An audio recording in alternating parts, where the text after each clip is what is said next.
제가 지금 말하는 이 사람들 여러분 혹시 아십니까? 최원균 씨,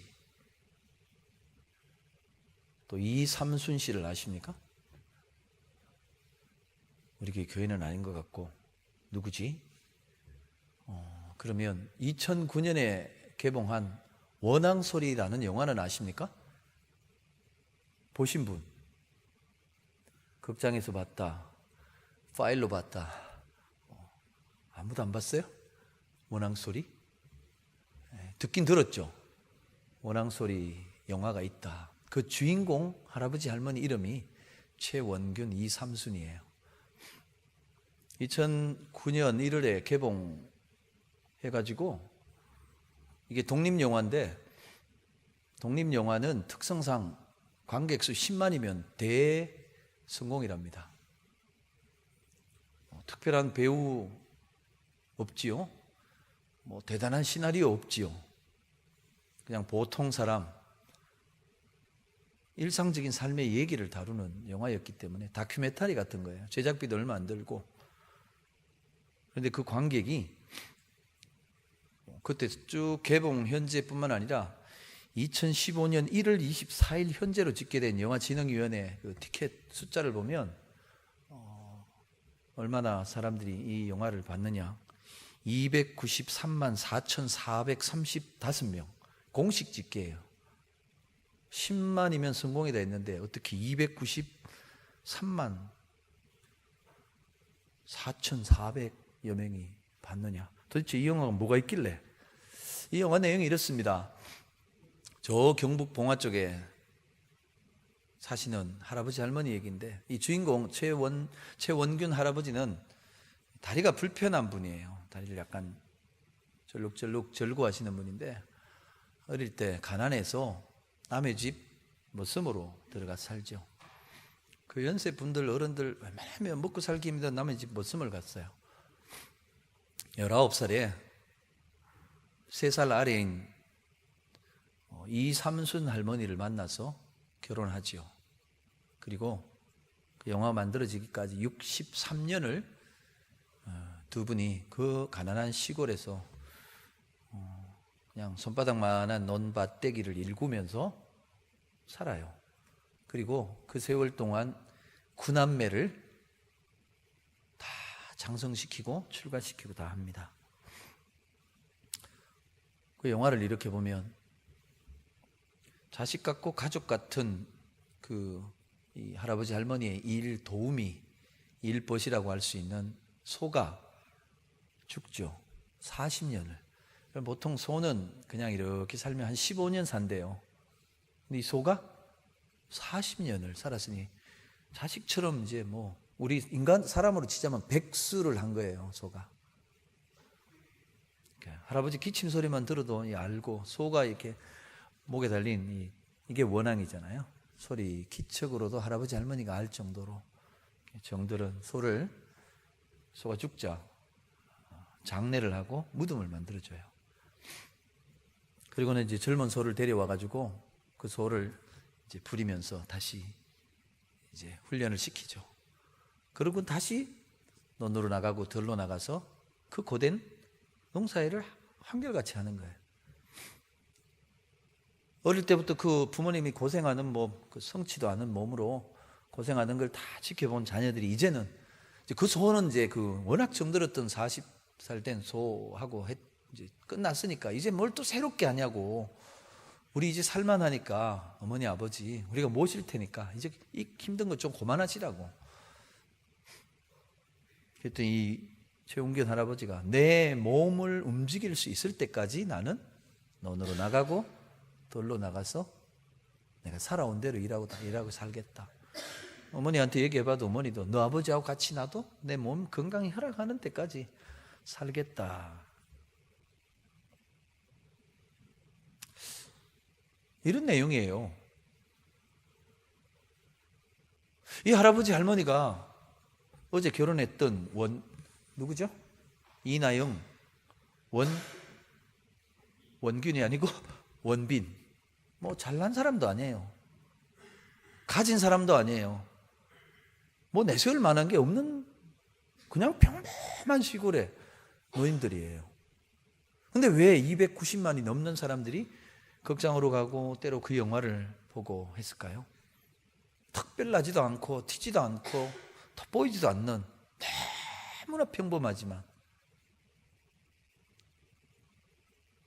그죠? 다른 것 보지 않고 자기에게 주어진 그 농가 밭, 땅, 일버신 소를 가족처럼 자식처럼 평생 해 뜨고부터 해질 때까지 그저 이 땅을 일구는 걸 천직으로 알고 그냥 자식들 길러면서 살아왔던 그 삶이 그 영화를 보는 모든 사람들 앞에 참 거룩하다, 숭고하다라는 감동을 준 거예요. 인생은 저렇게 사는 거구나. 이분들은 뭐 부귀영화, 성공, 출세 이런 거 원하지 않았고요. 자기 뭐 이익 챙기려고 다른 사람 해롭게 하거나 그런 적도 없어요. 특별하지도 않고 그냥 묵묵하게 있는 자리에서 자기 해야 될 일을 평생 했고요. 2013년에 할아버지가 돌아가시고 이제 그 이후에 사람들이 궁금하니까 자꾸 이제 찾아가는 거예요. 어떻게 사시나? 가족들이고 이 스태프들이 얘기를 부탁을 하죠. 찾아가지 말라고. 좀 그냥 옛날에 집으로라는 영화에 그 유성호 나오고 했던 할머니 그 집에 막 찾아가는 바람에 여러분 그거 찾아가는 게 잘하는 게 아니고 그분들의 삶에 감동받은 그대로 내가 내 있는 자리에서 정말 내게 맡겨진 삶을 충성되고 진실되게 살아가는 게 그 영화에 감동받은 사람이 사는 거 응답하는 거겠죠. 별로 유명하지도 않은 시골 할아버지 할머니의 얘기가 사람들에게 엄청 감동이 됐다면 하나님 앞에서 하나님의 나라를 위해 하나님이 나에게 맡겨주신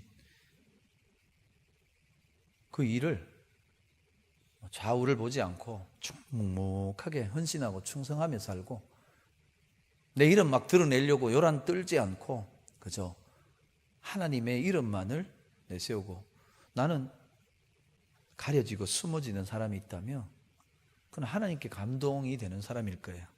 오늘 성경에 보면 그런 사람들이 나와요. 오늘 사도행전 11장 19절 이하 말씀을 보면 초대 교회의 역사 가운데 너무 중요한 교회가 등장하는데 처음에는 예루살렘의 오순절을 통한 예루살렘 교회가 세워지죠. 그런데 이제는 예루살렘 아닌 이스라엘 땅 아닌 다른 곳에 교회가 세워지는데 그 교회 이름이 안디옥 교회입니다. 우리나라에도 보면 안디옥 교회라는 교회 이름을 가진 교회가 많죠. 저 올림픽 선수촌 쪽에 있는데 거기 가면 오륜교회라고 있죠. 그 교회 이름이 원래 처음에는 안디옥 교회였대요. 안디옥 교회. 안디옥 교회인데 이 안디옥 교회는 초대교회 역사의 획기적인 전환점이 되는 교회예요. 그 동안의 교회는 어떤 교회냐? 유대인들이 유대인들에게 전도해서 세운 유대인의 교회예요. 근데 이번에는 유대인이 복음을 가진 유대인이 이방인에게 전도해서 이방인의 교회가 세워진 거예요. 이방 땅에 유대 땅, 이스라엘 땅이 아니고 바깥에 이방인들이 유대인 아닌 이방인들의 교회가 세워졌다는 게 의미가 있어요. 이 안디옥은 여러분 성경에 뒤로 넘겨보면 지도가 나와요. 사도 바울의 전도 여정 이렇게 쭉 보면 지중해 옆에 유대 땅이 있어요. 거기 예루살렘이 보입니다. 거기에서 지중해를 따라 위로 쭉 올라가 보면 안디옥이라는 데가 나올 거예요. 지도를 보면 거기 지금 시리아 이렇게 되어 있고요. 옛날에는 수리아 이렇게 얘기를 했어요. 그러니까 로마 통치하던 그때 수리아 지역이에요. 수리아 땅에 있는 안디옥 교회, 수리아 안디옥 이렇게 지었어요. 왜냐하면 안디옥이라는 이름이 여러 개 있었어요. 황제 안티오쿠스를 기려서 그 이름을 붙여가지고 안디옥 많이 붙였어요. 또 우리가 성경이 잘 아는 대로 비시디아 안디옥이라는 데가 있었고 구별되게 수리아, 시리아 안디옥이라 불렀어요. 그 이후에 역사가 흘러갔고 1939년에 터키 공화국에 편입되죠. 터키 땅이에요. 지금은. 지금 현재 지명으로는 안타키아라는 지명으로 불리고 있어요. 지금도 이 안타키아가 인구가 30만 정도 된대요. 터키에서는 굉장히 큰 데입니다. 우리는 요만한 땅에 그냥 5천만 이렇게 바글바글 사니까 서울에 1200만, 뭐 수도권에 2000만 뭐 이렇게 얘기하는데, 터키는 땅이 너무너무 넓어요. 엄청나게 넓으니까 한 30만 모이면 큰 도시입니다. 근데 이 당시에 이 안디옥의 인구가 얼마냐? 요세푸스에 따르면 50만이었답니다. 지금보다 더 많았다는 거예요. 당시에 세계 인구가 얼마 안 될 때인데 50만이면 어마어마한 도시예요. 로마 제국의 당시에 로마, 알렉산드리아, 안디옥 이렇게 3대 도시라고 할 만큼 어마어마한 도시예요. 안디옥 교회가 특별한 이유는 이 엄청나게 큰 도시, 이 터키와 유럽을 연결하는 교통의 요충지라는 그것 때문에 의미가 있는 게 아니라, 아까도 얘기했지만 이방인을 위하여 이방 땅에 세워진 처음 교회였고, 그 다음 두 번째는요, 이 안디옥의 교회가 세워지고 안디옥에 예수 믿는 사람들이 모여서 말씀으로 신앙생활을 하는데 26절에 보면 그들을 향하여 이렇게 불렀다 얘기합니다. 이제 예수 믿고 신앙생활을 1년 했는데 밖에 있는 사람들이 이들을 가리켜 이렇게 불렀습니다. 그리스도인이다, 크리스찬이다 이렇게 불렀어요. 그리스도의 사람들, 그리스도를 따르는 사람들, 그리스도의 제자들. 왜냐하면 그 안디옥에 모인 교인들을 보니까 우리와 다르게 살아가는 삶이 보이는 거예요. 그들은 그리스도를 주로 고백하고 그리스도의 제자로 그리스도를 따르는 삶을 사는 것 보고, 아, 그리스도의 사람들, 그래서 그들을 그리스도인, 크리스찬이라는 이름으로 처음 불린 게 이 안디옥 교회 사람들이라는 거예요. 그들의 믿음을 알 수 있겠죠. 그 다음에 이 안디옥 교회는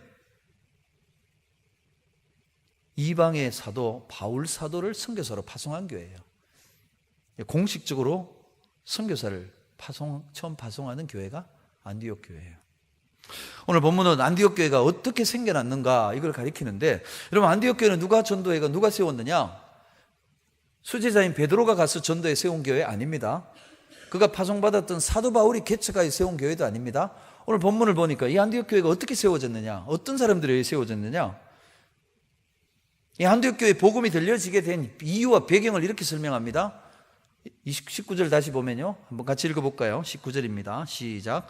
그때에 스데반의 일로 일어난 환란으로 말미암아 흩어진 자들이 베니게와 구브로와 안디옥까지 이르러 유대인에게만 말씀을 전하는데, 무엇 때문에 안디옥까지 와서 전도했다고요? 스데반이 사도행전 8장에 보면 순교를 당해요. 유대인들에게 돌에 맞아 비참하게 살해를 당해요. 오늘 우리가 뉴스를 통해 IS가 뭐 하듯이 예수 믿는다는 이유로 스데반이 돌에 맞아 공개 처형을 당해요. 그걸 시작으로 해서 예루살렘 교회 안에 엄청난 박해가 불어닥쳐요. 얼마나 심각했던지 많은 사람이 잡혀가고 죽게 되니까 다 흩어지게 됐어요.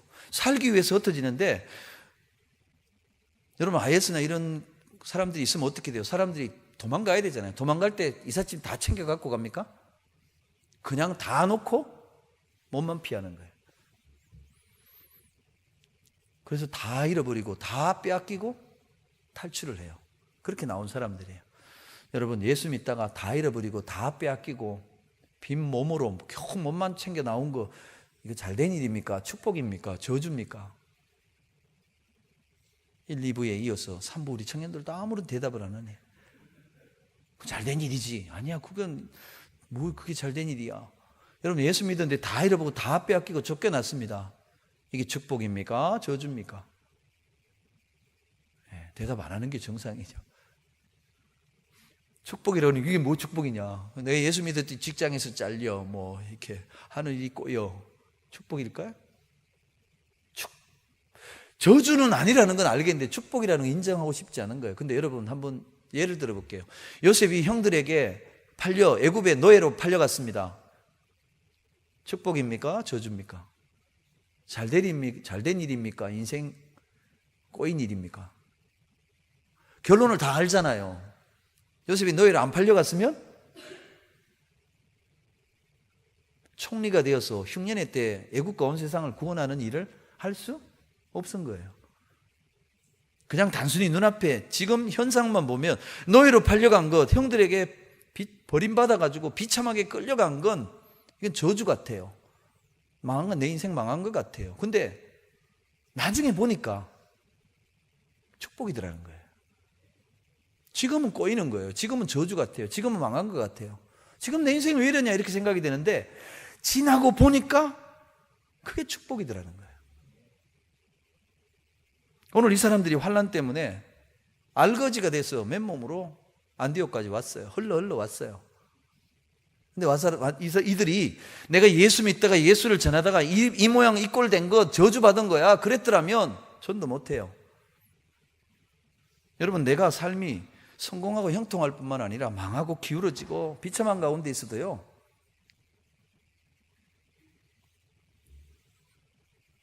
하나님 의지하고 그리고 우리는 예수를 전하는 사명으로 살아간다 이렇게 되면 축복이 된다는 거예요. 이들은 예수 믿는 일 때문에 당한 환난 박해를 저주로 여기지 않았어요. 그냥 가는 대로 가서 계속 예수 전하는 거예요.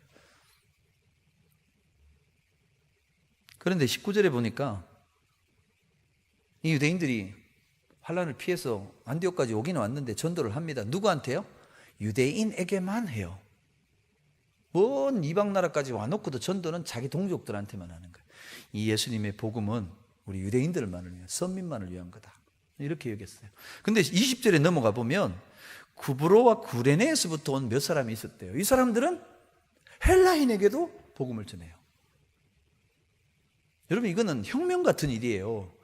유대인이 유대인 아닌 이방 사람에게 복음을 전한다는 것, 이건 엄청난 일이에요. 왜?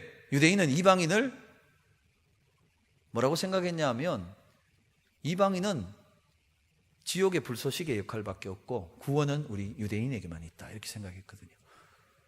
그러니까 복음을 안 전하겠죠. 또 헬라인에게 복음 전하기 어려운 이유는 당대 헬라는요 세계 최인류 문명 국가예요. 헬라인들은 자기를 제외한, 자기 민족을 제외한 다른 모든 사람을 야만인이다 여겼어요. 그래서 헬라인에게 예수님이 십자가에 죽으심으로 죄사함과 구원이 있다는 복음이 어떻게 들리냐 하면 미련한 소리로 들리는 거예요. 근데 그들에게 복음을 전했는데 반응이 어떻습니까? 20절에 보면 수많은 사람들이 믿고 주께 돌아오더라. 안 될 것 같은 일이, 기적 같은 일이 일어나더라는 거예요. 어떻게 그런 일이 가능하냐? 주의 손이 그들과 함께 하시니까. 그런데 오늘 이 안디옥 교회를 세운 사람은 베드로도 아니고 바울도 아니고 누구라고요? 구브로 구레네에서 왔던 몇 사람이에요. 이 안디옥 교회를 세운 설립자가 누구예요? 몇 사람이에요. 이름도 안 나와, 누군지도 안 밝혀, 신분이 뭔지, 그 사람 숫자가 몇 명이 되는지 도무지 얘기를 안 해요. 그냥 몇 사람 이렇게 나와요. 이름 알려지지 않은 몇 사람의 평신도들이 전도했을 때 안디옥 교회가 세워지고, 이 안디옥 교회가 오늘 터키와 유럽과 온 세상으로 복음 전하는, 세계를 선교하는 교회로 세워지게 되더라는 거예요. 이 사도행전을 썼던 사람은 누가인데, 누가는 의사 아닙니까? 의사는요 정확해요. 여러분, 의사가 정확하지 않으면 어떻게 되죠? 큰일 납니다. 그러니까 의사가 수술을 했어요. 개복 수술을 했어요. 수술을 하다 보면 그 안에 이제 가위도 들어가고 뭐 이렇게 막 다 하잖아요. 찝어가지고 이렇게 하고. 근데 여사가 이 안에 이제 찝었던 그것도 그냥 넣어두고, 가위도 그냥 넣어두고, 그 닦아냈던 거즈도 넣고 다 됐네 이러고 이제 꿰매면 어떻게 되죠? 사람 죽이는 거죠. 정확해야 됩니다. 정확하게 혈관을 잡아야 되고, 정확하게 신경 이렇게 피하고 정확해야 돼요. 이 역사 기술에 있어서도 이 누가는 정확합니다. 그리고 이 일이 벌어질 때 누가가 멀리 있었던 게 아니라 사도 바울과 함께 그 당시에 이 모든 일을 함께 따라다닌 사람이에요. 그러니까 안디옥 교회가 세워지고 안디옥 교회가 어떤 사람들에 의해서 이렇게 세워졌는가 다 알아요. 근데 그 사람들이 누구였는지 모를까요? 그 몇 사람이 누군지를 누가가 몰랐을까요? 알아요. 그러나 누구인지, 그 사람이 어떤 사람인지를 구태 안 밝혀요. 아마 그들이 밝히지 말라고 했는지도 모르죠. 왜요? 우리가 잘났어? 우리가 열심히 있어서 이 교회가 세워진 게 아니라는 거예요. 이들이 원한 건 뭐죠? 주의 손이 함께 하셨기에 안디옥 교회가 세워졌다는 거예요. 그들은 오로지 하나님만 높였고 하나님만 힘입었다는 거예요. 터키에 가면 이스탄불이 있어요. 옛날 터키의 수도인데 지금은 앙카라가 수도고요. 이스탄불은 이제 성지로 가면, 터키를 가게 되면 여기서 바로 이스탄불로 가요. 이스탄불로 가는데 저도 2010년에 갔다 왔죠. 이스탄불에 가면 옛날 그 술탄이 살던 궁전이 있어요. 토카피 이렇게 라고 얘기하는데 그 어마어마해요. 근데 지금은 현재 박물관으로 쓰여지는데 그 박물관 여러 군데가 있어요. 당시에 매일 15,000명이 식사를 했다고 할 정도니까 어마어마하죠, 규모가. 박물관에 이렇게 가면 동로마 제국의 수도가 이스탄불 아니에요. 그러니까 당시에 이슬람으로 넘어가기 전에 거기에 기독교 문명이 다 모여 있던 데예요. 그러니까 그때 거기에 뭐가 다 와서 거기에 있었느냐 하면 모세의 지팡이가 거기에 와 있는 거예요. 그리고 다윗이 골리앗을 죽였을 때, 그리고 이스라엘 통일했을 때 들었던 칼이 거기 있어요. 모세의 지팡이가 있고 다윗의 칼이 있다니까 궁금하잖아요. 그래서 제가 모세의 지팡이를 보러 가면서 그 옛날에 10개 영화를 통해서 봤던 그 유명한 배우 찰턴 헤스턴, 잘생겼어요. 조각 같은, 멋있어요. 백발로 탁 하고 지팡이 탁 들고 홍해 바닷가 위에 서 있는 그 장면은 포스터로도 나왔고 멋있어요. 그때 지팡이거든요. 사람 키보다 훨씬 크고 모르긴 몰라도 한 3m쯤 되는 탁 지팡이가, 이게 탁 분위기가 딱 있어요. 영험하게 딱 보여요. 이렇게 쫙 그냥 이렇게 할머니 지팡이처럼 생긴 게 아니고 이렇게 아주 멋있게 생긴 지팡이 탁 들고 서 있는 영화를 연상하면서 모세의 지팡이가 있는 그 전시관 앞으로 딱 가는데 유리로 이렇게 돼 있고 밑에 이제 동판 해갖고 이렇게 설명을 하고 안에 손대지 마시고 그 안에 지팡이 딱 있는데 딱 갔어요. 이렇게 목사님들하고 딱 가서 딱 보는데 이게 어이가 없었어요. 황당한 거예요. 이런 지팡이가 있는 게 아니고 1m 남짓한 짝대기가 하나 딱 있는 거예요. 거기 이렇게 지팡이처럼 멋있는 것도 아니고 그냥 이렇게 이 짝대기 이거 부지깽이로 쓰면 할까, 조금 부지깽이보다는 좀 더 굵은 짝대기가 하나 또 써 있는 거예요.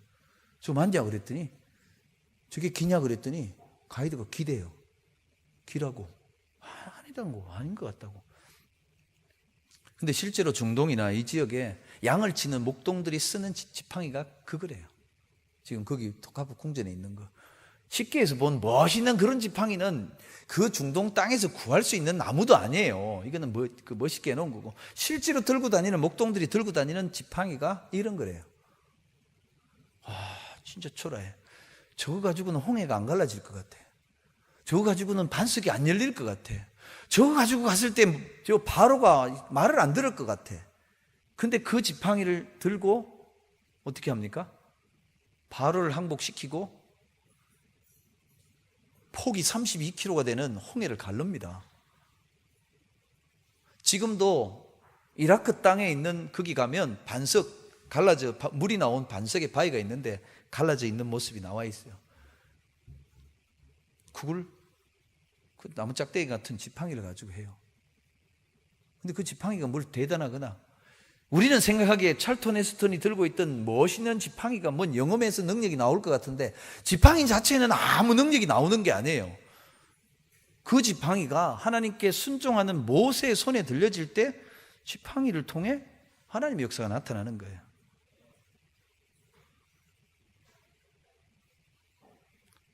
그래서 출애굽기 4장 20절은 이렇게 얘기를 해요. 모세가 저는 못 갑니다. 갈 만한 사람 보냈어요. 계속 빼다가 결국은 순종해서 갑니다. 드디어 바로를 만나 백성들을 구하기 위해 가는데 출애굽기 4장 20절이 그 당시 이걸 정언해줘요. 모세가 그의 아내와 아들들을 나귀에 태우고 애굽으로 돌아가는데, 이제 드디어 바로를 만나서 담판하러 갑니다. 돌아가는데 모세가 손에 지팡이를 잡았는데 그 지팡이 이렇게 얘기해요. 모세가 하나님의 지팡이를 손에 잡았더라.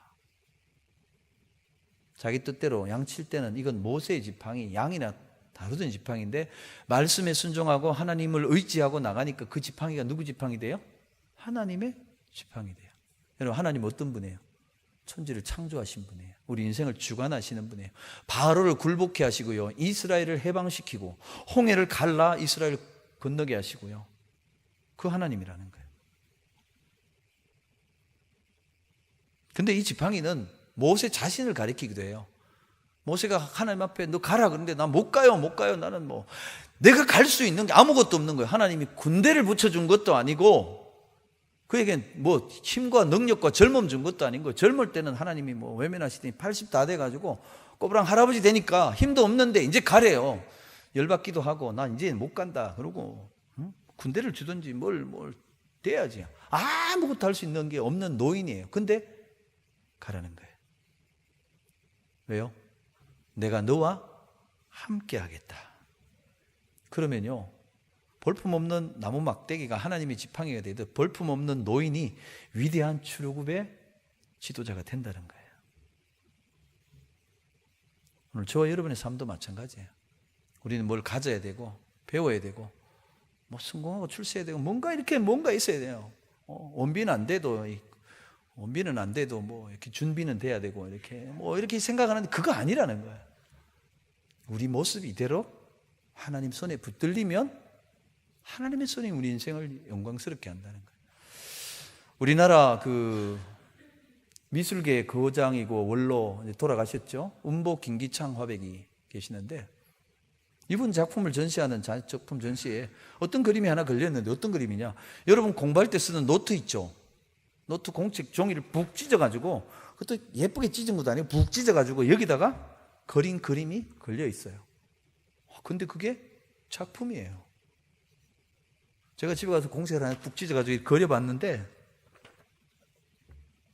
우리 딸도 이거 보기 싫다 그래. 그림 그려. 여러분, 그냥 우리 흔히 볼 수 있는 노트 공책 종이 한 장인데 거기엔 누가 손을 대니까 작품이 되죠? 음보 김기창 선생이 그리니까 작품이 돼요. 명작이 돼요. 그런가 하면 2004년에 타계한 구상 선생님, 시인 구상 선생님, 그분이 서재에 늘 이렇게 벽에 이렇게 그려둔 그림이 하나 있는데, 그 그림이 무슨 그림이냐면 천도복숭아 그림이에요. 그 그림을 어디 그렸냐? 담배각 안에 있는 은박지 종이에다 그린 그림이에요. 여러분, 담배각 안에 은박지가 있는 거 알아요? 네. 담배각 안에 보면 비닐로 되어 있고 그 안에 종이로 포장지 있고 안에는 은박지가 있어요. 왜 넣었을까요? 습기 차지 말라고. 습기를 방지하고요. 안에 담배가 이렇게 눅눅하면 안 되잖아요. 뽀송뽀송하도록 이렇게 하는. 그 은박지에다가 왜 천도복숭아를 그렸을까? 이 사연이 이렇습니다. 이 구상생이 폐가 안 좋아가지고 병원에 수술하고 입원해가지고 누워 있으니까, 구상생이 1920년대 생일에 연세 많은 할아버지예요. 돌아가셨고, 그 젊은 시절이니까. 가난해요. 여러분, 옛날 글 쓰고 그림 그리고 음악하고 이 사람들 다 가난했어요. 근데 친구인 화가 이중섭 선생이 문병으로 왔어요. 근데 이제 그림쟁이가 돈이 없으니까 그냥 온 거야. 뭐라도 하나 이렇게 한 복숭아 하나라도 이렇게 들고 와야 되는데 돈이 없으니까 어떻게? 그냥 왔어. 보니까 친구가 아파. 그럼 마음 미안하잖아요. 그래서 자기 가족이 담배각을 꺼내가지고 이제 은박지를 펼쳐가지고 구상생이 좋아하는 복숭아를 그 자리에서 그린 거예요. 그리고는 이보게, 내 마음일세 빨리 교회하게나. 이거 복숭아네. 먹고 힘내게. 그랬더니 그래 고마워.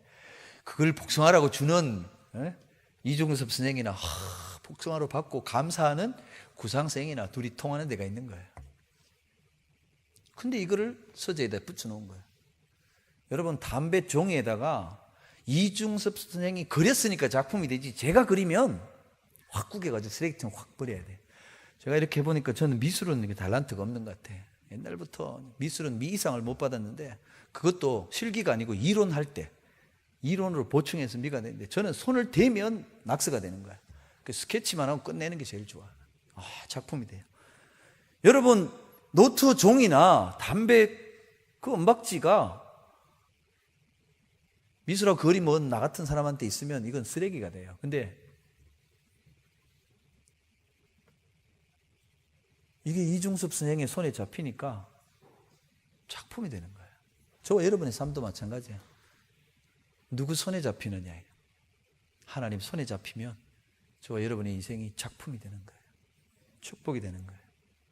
오늘 여기 나와 있는 몇 사람들 이름도 몰라요. 어떤 사람인지도 몰라요. 숫자는 몇이나 되는지도 몰라요.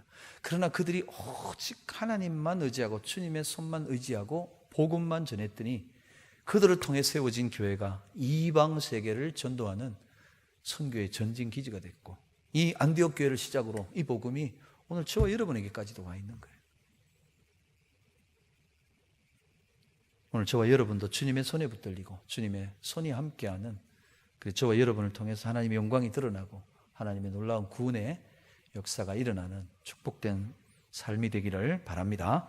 기도하겠습니다. 하나님, 마른 막대기 지팡이가 하나님께 순종하는 모세의 손에 들릴 때 하나님의 지팡이 되어 이스라엘을 구원하고 홍해를 가르며 반석을 열었던 것을 봅니다. 하나님, 이름 없는 몇 사람, 그 사람들이 하나님 의지하고 하나님 손에 붙들렸을 때에 이방 땅 안디옥에 세계를 선교하는 안디옥 교회를 세우고 그 교회를 통하여 위대한 선교사를 파송하며 그 교인들의 신앙생활을 통해 세상 사람들이 그리스도의 사람들이라는 이름을 얻는 교회된 것을 기억합니다. 하나님, 오늘 우리 삶의 모양이 어떠할지라도, 오늘 환난과 박해를 피해 다 잃어버리고 안디옥까지 흘러간 사람들 같을지라도 우리가 하나님 손에 있으면 하나님 영광스럽게 복되게 쓰임받는 것을 기억하게 하여 주시옵소서. 요셉이 노예로 팔려갔지만 그 팔려감이 축복의 시작이었음을 잊지 않게 도와주셔서 어떤 삶의 형편에 있든지 간에 하나님 떠나지 않게 하시고 하나님의 전능하신 손을 의지하여 하나님이 마침내 복되게 하시는 그 영광의 자리에 이르게 하여 주시옵소서. 예수님 이름으로 기도하옵나이다. 아멘.